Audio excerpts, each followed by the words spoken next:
Before the cock found its voice, River Etuma had already begun its quiet gossip with the stones.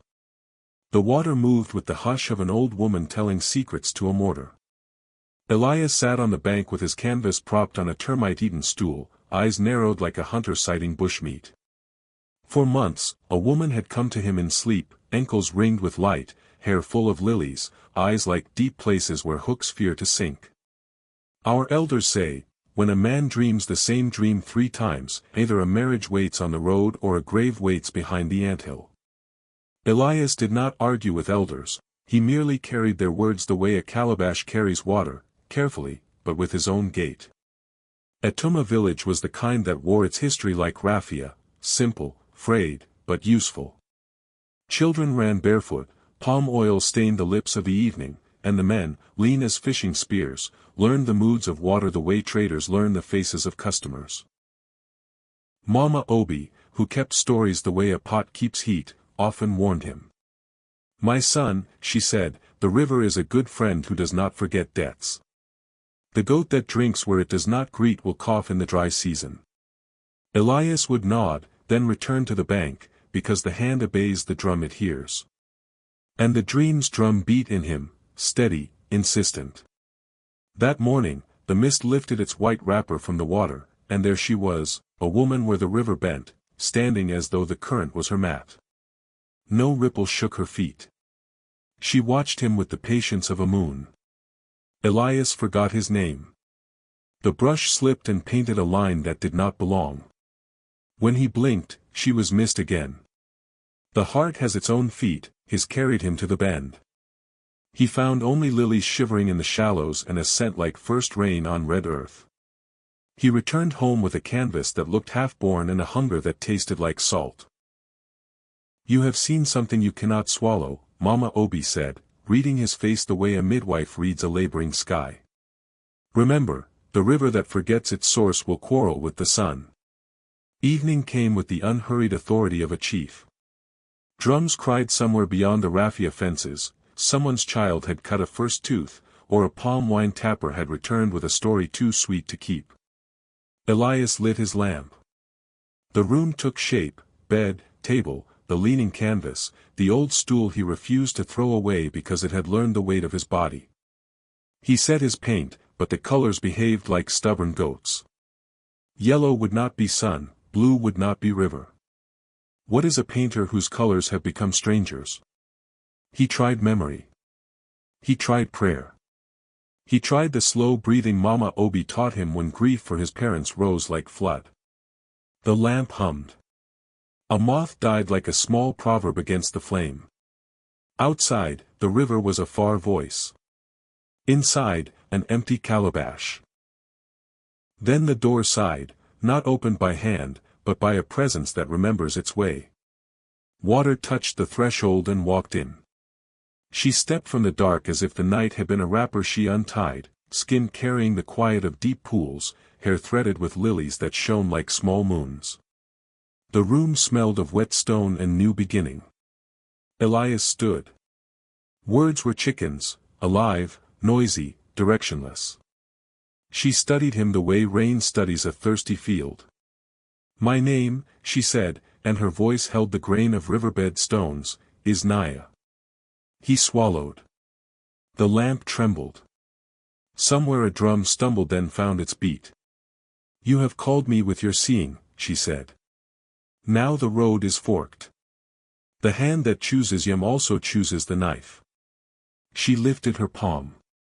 Water rose from the floor to meet it. "Elias," Naia whispered, and his name, in her mouth, sounded like a promise and a warning. "You have found me. Tonight, you must decide my fate, and your own." In Etuma, elders say the river has 2 mouths, one that drinks secrets and one that tells them back in its own time. Long before Elias was born, there lived a carver named Aaron, a quiet man whose hands could make would remember dreams. One harmattan dawn, when the world wore dust like a pale cloth, Aaron saw a woman sitting on a fallen silk cotton tree by the river bend. Her feet rested in the water as if it were a footstool kept for her alone. He greeted her, and her answer was like cool water poured on a hot stone. They met again and again, in the hush before market drums woke, and in those meetings Aaron learned a truth few men hold without trembling: the woman belonged to the river and the river belonged to her. She called herself Miri. When she laughed, fish turned and listened. When she sighed, the reeds leaned toward her like children toward their mother's lap. The village whispered, but love, when it is ripe, does not ask permission from neighbors' tongues. Aaron carved her face in Irako, in oak, in the heartwood of stubborn trees. He promised her a home on land. Miri warned him gently. A palm tree does not stand in the river and remain a palm tree, she said. Choose carefully. A mouth that eats pepper must also drink water. Aaron swore on New Yam and Moonrise and the good names of his forefathers. He led her by the hand toward the village. But as they crossed the flat stones, a child cried from the shallows. Miri turned. Children were her undoing. By the time she drew the child from the water, old river laws had caught them both. The sun stood like a witness, and the current wrapped her ankles in silver. She could not step again onto dry earth. It is said Aaron dove after her once, twice, thrice, carving breath from water the way he once carved beauty from wood. On the fourth dive, the river kept him. They found his knife on the bank, clean as a new vow, and a sculpture of Miri that no hand would claim. After that, the women of Etuma taught their daughters, when the river says no, do not teach it another word. Love may be hot, but water keeps its own cool counsel. Naia stood in Elias's room as the old story rose and settled like dust after a dance. You have heard of such things, she said. It was not a question. I am the last of those daughters. The laws that bound Miri bind me still, and the river grows thin like an old man's hair. Elias's lamp made small islands of light on her skin. He felt the old tale press against his ribs. Why me? He asked, though his heart already knew the shape of her answer. Because your seeing fed the river, Naia said. Each time you painted, the water remembered its youth. The river is a grandparent, it thrives on memory. She lifted her hand and the lamp flame bowed. If a mortal husband loves me without bargain, the current will fatten, fish will return, children will learn to swim in laughter. If he comes with hunger for gain, the river will choke and die. The God who cursed us lives in descendants who still eat from that poison. A far sound like metal on stone reached the window, dull, measured, unfriendly. Naia's eyes flicked toward the dark. There is a man on the road, she murmured, one whose footsteps count profit the way a trader counts cowries. Elias thought of Mama Obi's proverbs and of Aaron's knife gleaming like an accusation. He also thought of his canvases, the gallery invitation from the city pinned under a calabash lid, the promise of lighted halls and names said with respect. A man cannot ride two horses with one backside. Will loving you steal my life? He asked. Life is not a gourd you can empty in one drink, Naia replied. Love will take its share, as harvest takes sweat. But the choice is yours. The yam that chooses a proud mound must endure the hoe. The river's voice pressed closer, a slow drum. Elias stepped to the window. Moonlight spilled its quiet upon the water. There, in the skin of the river, he saw Naia's reflection not as she stood, but chained at the wrist, iron biting like a dark snake, her mouth open in a sound the water swallowed. He turned, heart stumbling. Naia had not moved. Yet her reflection below struggled, dragged by something cold that did not love her. The curse is awake, she said softly. And the man with iron in his name is already near. Outside, a motor growled on the laterite road, and the river answered with a shiver. Elias felt the story tightening like a snare. Morning rose like a calabash lid lifted from warm soup, and Etuma answered with bustle. It was market day, goats argued with ropes, women's wrappers flashed like kingfisher wings, and the air smelled of smoked fish and ground pepper. A drummer tried a new rhythm and failed, the old men laughed and clapped him back to sense. Our people say, a child who runs faster than his shadow will return with torn knees. Near the palm wine stall, Mama Obi sat in a chair that had learned the language of her bones and traded stories for cowries. "Have you heard?" a basket seller whispered, eyes bright with dust and news. "A stranger is buying land by the river. He counts money the way soldiers count bullets." Mama Obi pursed her lips.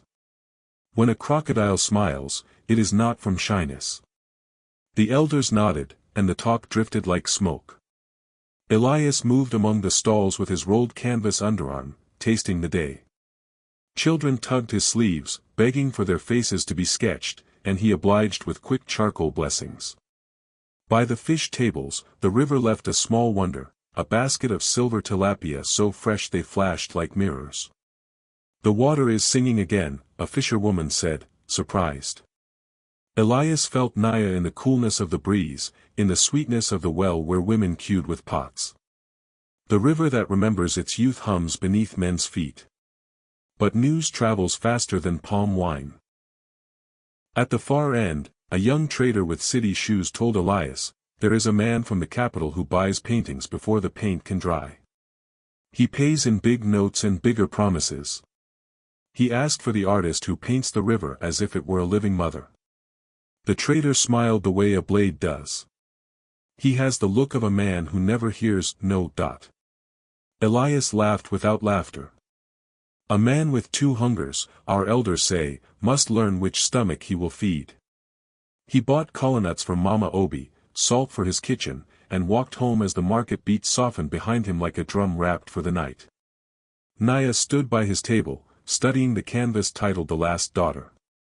In lamplight, the painted water seemed to lift its head like a python tasting rain. "This is not only paint," she said, voice low, as if afraid to wake an old wound. "This vessel holds me the way a snail shell holds its tenant. Whoever owns it holds my breath." Elias's throat went dry. "Then I will keep it," he said. "Or break it." "Break a shell carelessly," Naia murmured, "and you kill the snail." Her eyes darkened. "If your love is clean, the river will rise. If your desire is for applause, it will wither like a plant forgotten in harmattan." A knock landed on the door with the confidence of a man who believes the world is his veranda. Henry Cade entered before welcome could form, all crisp linen and measured smile, the gold at his wrist ticking like a small, faithful machine. He studied the canvas and did not blink. "Masterpiece," he said. "I will make your name walk on tongues in Lagos and beyond. Name your price." Elias felt the room tilt, fain like a ripe mango, so sweet a man might eat the seed. Naia did not move, but the lamp flame leaned away from Henry as grass leans from fire. "I do not sell this one," Elias heard himself say, though his heart fumbled for balance. Henry's smile thinned. "Art belongs to the brave. Don't bury your son in a clay pot." He left a card whose ink smelled of new roads and old trouble, then stepped out, taking some of the air with him. Silence returned with long feet. Naia touched the edge of the painting, the canvas shivered as water does when a stone remembers falling. "If he takes this, I drown," she said simply. Elias lifted the work. "Then we unmake it," he whispered. They walked to the riverbank where night wore its softest wrapper. Elias set the canvas on a flat stone. "Let the river keep its own," he said, and raised his knife. The blade kissed paint. The water rose. It was not a wave, it was a hand, old as the first story, closing over them. The river spoke in a tongue men forget after birth. Elias had time to see Naia's eyes, wide and bright like fish in moonlight, and to think of Mama Obi's warning, "The river that forgets its source will quarrel with the sun." Then the current took them both, down where drums are bones and light is a rumor. Elias woke to a world that seemed carved from the dreams of water. Light moved here like a patient dancer, bending through walls of glassy green. Towers of coral rose like the bones of an ancient city, their windows curtained by swaying weeds. Schools of silver fish swept past him in tight circles, as though drawing a boundary between the living and the lost. The ground beneath his bare feet was not soil but smooth shell, cool as moonlit stone. Somewhere far off, a drumbeat thudded, slow, deep, older than his grandmother's oldest story. It was joined by a voice, soft and cracked with age. Elias turned to see a spirit, tall and reed-thin, with eyes clouded like river water after rain. His skin shone faintly, as if lit from within. The spirit lifted one long finger. "You walk where the river keeps its first memories," he said. "Be careful, some are sweet, some are bitter." Without waiting for reply, he began to tell a tale. There was once a man who damned his own blood. He found gold in the river and thought to keep it for himself. So he built walls, high and proud, until the river could no longer touch its children. But rivers have long arms. The gold turned to dust in his hands, his fields cracked, and the fish learned his name so they might curse it in their silence. In the end, he drank from a gourd filled with sand. The spirit's voice folded into the currents, leaving behind only the proverb, "He who blocks the river's path will one day thirst for its forgiveness." Elias carried it with him as he moved deeper into the ruins. Naia awaited him in a hall where the walls shimmered with paintings made from light itself. She now wore a crown of coral, small pearls braided into her hair like captured stars. Around her, the water was warmer, as if it obeyed her body's memory. "This is my father's throne room," she said, her voice low but steady. "It has waited for a ruler too long. The river feels your presence, Elias. You have given it breath again. But the man above, the one with gold on his wrist, has begun to cut into its flesh." Elias felt a weight settle on his chest. "Henry," he muttered. "He wants my painting." Naia's eyes darkened. "He does not want the painting, he wants the key it is. If he owns it, my heart will stop, and the river will choke." Far above, unseen, the surface shivered. In that moment, Elias saw a vision, Henry standing on the bank in crisp white, watching machines bite into the earth. Water poured away in muddy torrents. "You can remain here," Naia said, "and the river will heal in time. Or you can go back, face him, and risk breaking the bond that feeds this place. But know this, the longer you stay in my world, the more the surface will forget you. Even your name will dissolve." Elias looked around at the glowing halls, the beauty no man on land could imagine. The current seemed to press him closer to Naia, warm and certain. "There is one more path," she said finally, and the water cooled as she spoke. "A ritual so old even the river fears it. If it succeeds, both worlds will live. But it will take your name, your face, and your soul. You will walk neither as man nor as spirit." The drumbeat from the deep returned, louder now, as if the river itself leaned in to hear his choice. The morning river Etuma gave him back, the sky wore the color of unripe pawpaw, pale, almost uncertain of its own light. A boy fetching water found him first, lying on the bank like driftwood the current had grown tired of. His clothes clung to him as though they feared losing him again, and his hands curled around a single white lily that shone despite the damp. The boy ran to Mama Obi, who arrived with the slow urgency of age. She knelt beside the stranger and studied his face. It was Elias's body, but the eyes were emptied of all the places they had once traveled. "Sometimes the drum returns," she murmured, but without the song it once played. They carried him home, and he woke with no memory of his name, his art, or why the lily in his palm did not wilt. Etuma's life moved on as riverside life must. Men still cast nets, women still argued over palm oil prices, children still chased each other with laughter sharp enough to cut the morning. Yet, something in the village shifted. The river's water now tasted sweeter, fish returned in greater numbers, lilies bloomed in the shallows though it was not their season. Elders whispered of signs. One night by the fire, Mama Obi told a tale she had kept hidden, of a man who once walked into the forest chasing a bird with a voice like honey. He returned years later without his shadow. They say he lived a full life, she said, but when he looked into a still pond, he would turn away. Some things are better forgotten, and some are simply waiting to be remembered. Her eyes lingered on Elias, who sat apart, listening to the crackle as though it carried a language just beyond his reach. Henry Cade's fate came like a rumor carried on harmattan wind. The trader from the capital returned one market day with the news, "The man with the gold wrist is dead." They said he was found in his grand bath, drowned though there was hardly water enough to cover his knees.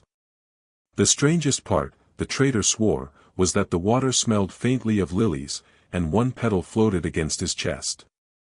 Elias heard the tale with the vague interest of someone hearing about the harvest of a farm he had never seen.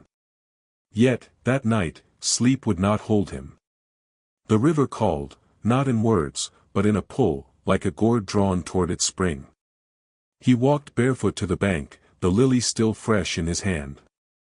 The moon stretched her silver fingers across the current, and the water seemed to lean toward him.